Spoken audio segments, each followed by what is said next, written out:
Amigo YouTube channels viral tu tera ba hung sangkule YouTube channels kya amigo content viral tu tera beza anui Zeme le za anko perimba si makura menela le amigo YouTube channels kya mistake bamle du anui paya anui nan ningai ba na mistake go begum agu channels kya my content ni sangkai kyo ne sipo da kan so mai pa kana viral tele de hebe YouTube studio ga gilu pie blog ga 2-3 view na bam he blog ga anui YouTube ke gyura rang ro ba ma na YouTube ke ma ta te rang ro ba amigo channel maintenance tu samne do YouTubeจะวิวว่างมากมาเลยนะ subscriber increase ด้วยของพวกอันนี้มาต่อเตี้ยหรองั้นเราแบบไม่ปลานะเป็ดจะลองเลยสิโป้ก็ YouTube วิดีโอ viral เตี้ยหรอหังแกอันนี้ thumbnail description แต่ใครมีสั่งไงเลยดูอันนี้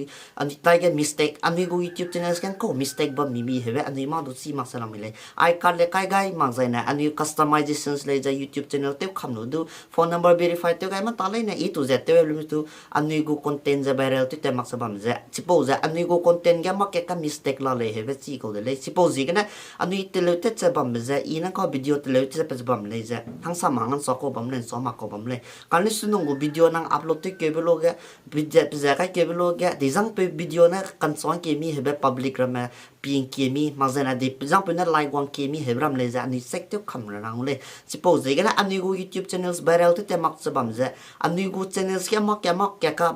anh ấy tay cái mistake anh ấy channel cái cái sang mặc bài mà giờ này anh ấy mistake thế bữa mà bấm được gì cái này cả video ra viral thì tay mặc sẽ bấm này về răng tàu rồi suppose cái này anh ấy có Zeme YouTubers thế giờ bấm kuram anh ấy có analytics mà giờ này YouTube studio ram lên giờ check thế hoa sang kuram bấm này suppose cái này agu channel cái gelu ra YT studio cái gelu ra channel thì cũng sinh mà running thế giờ bấm mi hết bây giờ làm cái time sang này cái lấy nó còn nông này pi giờ bấm giờ Zeme technical channel cái gelu chỉ là subscribe thế tôi mặc sẽ bấm dài nữa giờ rằng này button please subscribe cái này lo hơi người ta request thế vậy đấy in có agu phone screen record này tiêuเลยแล้วมันPC เตะก็สามารถกันนะอันนี้ ZMZ ระเบิด PC กันนะเtiêuเลยได้นะอันนี้จังเก understanding อีแบบคิวเลยก็นั่นตัวอันนี้ ZMZ ระเบิดอันก็ YouTube เตะจะบางคนมัน running คีย์ไม่เตะเป็นอันนี้ก็ smartphone มาจากนะ Android phone กันนะ running เตะแต่จะละมีเลย suppose กันนะ smartphone กันนะอี running เตะเลยจะเตะเลยเห็นแบบนี้ปะตากปีรู้จะดิกุมมันน้องนี่ YT Studio Set ที่มีมาจากนะอีดิกุมมัน YT Studio Set ที่มีเห็นแบบหันมาปีนสมัยได้เลยเห็นแบบนี้ตาการังตัวเลย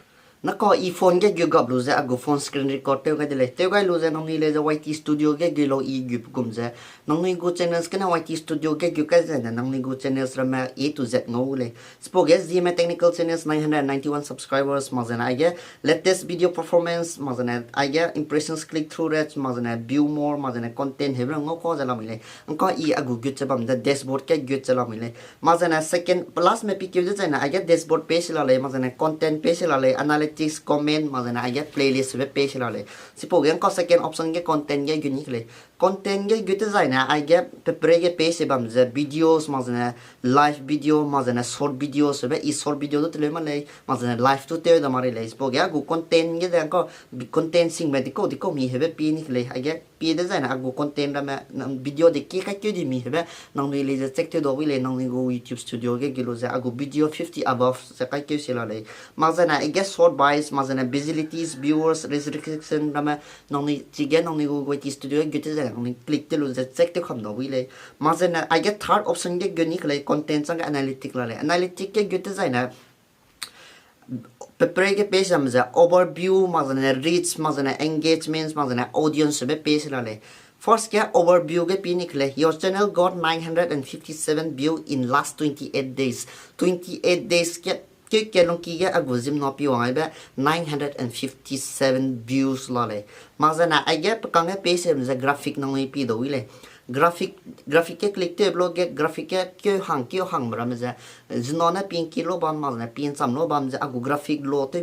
bi bram lấy giờ làm lấy nông ni YouTube channel cái cái thế này lo tới bi bam giờ nông ni video upload trên đây nào lấy mà content gì là nào lấy apo graphic cha hu bi gu bam design na ani go channels grow te la le ve si ko le suppose cái này top videos cái có overview cái top video la le top video cái có 337 cái la le top video the Zeme ra hang le me la cái bam tak se mà giờ second cái Zeme YouTubers apo mà giờ ai button cái ra tak se me se anh có ai top videos ram cái so te giờ la le mà giờ real time view 122 views mà giờ ai nông ni analytics cái gọi là overview cái nông ni plan nông ni YouTube cái lúc video với lấy mà giờ là second option cái risk cái pin cái risk cái pin là impressions Zeme nó pi lúc click to be agu thumbnail rama pilo to be 11.6 ki mazena minus 37 la le plamana agu YouTube kya agu thumbnail le za kai mi ma le mazena graphic le kanga page la mi traffic source type se be I get browser user suggested video rama no ni pido khamile mazena top external source ram le za pi kham no wi le mazena top YouTube search terms YouTube kena search te be agu inet angka description sangya mazena angka agu tag kai blog ya Zeme gospel song le kai le Zeme joke le kai le mazana Zeme film se kai le Zeme YouTuber se kai le mazana I get the Menglong district umram za I kai blog ga Zim no search te be anko Zeme gospel song na search ten ki zala mile chipo ga 9.6 se za Zeme gospel song na search te chala mile chipo zena nang kai de zaina descriptions mazana tag kai de zaina nang ni na rong ni be Zim no search te do wi ga kai do wi le be arang to ga de le top video suggestions your content sebege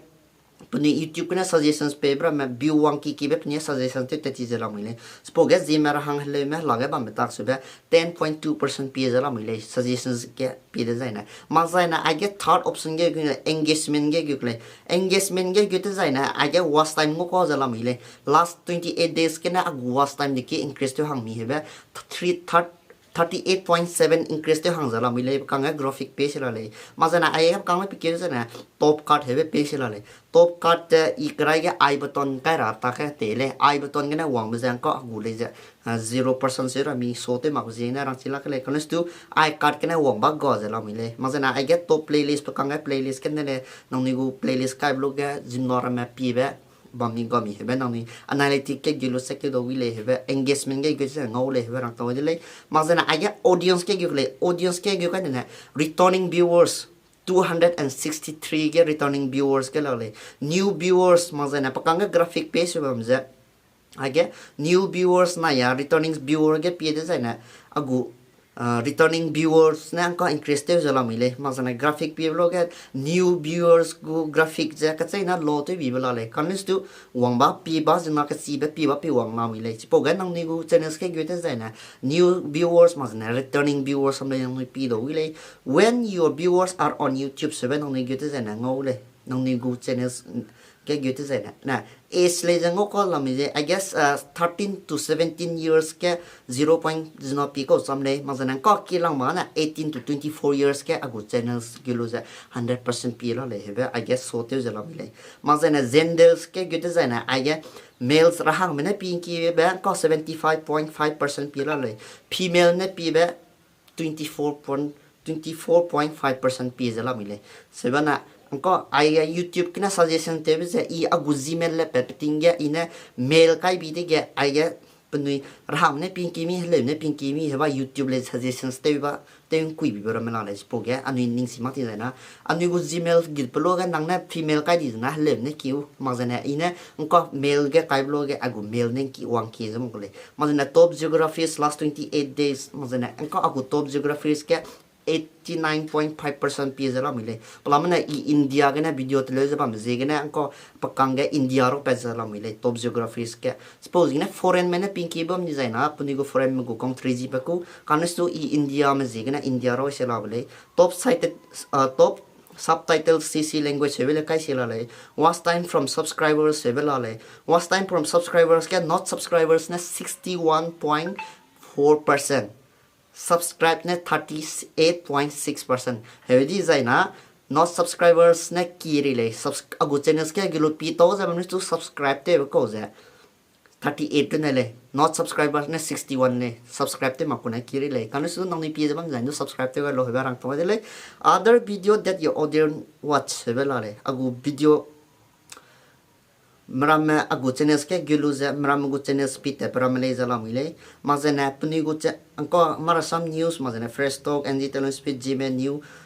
man sa hebram pite chala mile agu audience ramle za puni gu YouTube channels ke gilu pi zala le heba age roi sela le suppose na anko age audience ke gilu le suppose na third fourth option ke comment ge unique le comment ge gite zaina nang ni ngo kham zala mile latest mazana I get no ni latest paper me comment me all comments je pi kham no bi le I comment section ge giplo ge mazana pe prime ro pe za I get 2 miro shala le 2 miro pe ge guni le 2 miro pe ge giplo ge comment type hebe publish sange kai sila le I kai je nang ni na setting tek le do wile response status kya I haven't respond hebe je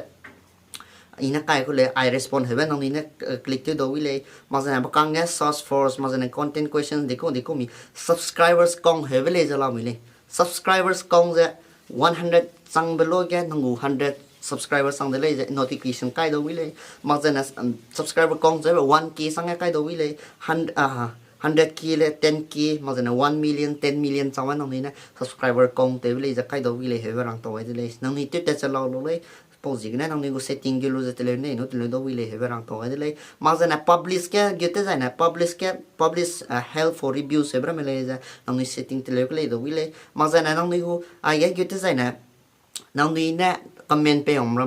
nang ni na poto mak pe ba ban jain do I guess setting ge lo I haven't response se nang ni go comment nang mram hangge mram na pe om be pi to mak so jain do pi kham do wile mazana I response me ka jana nang ni na setting ge lo tele le do wile he rang to wile I get a pay se bram le content questions public subscribers mazana I get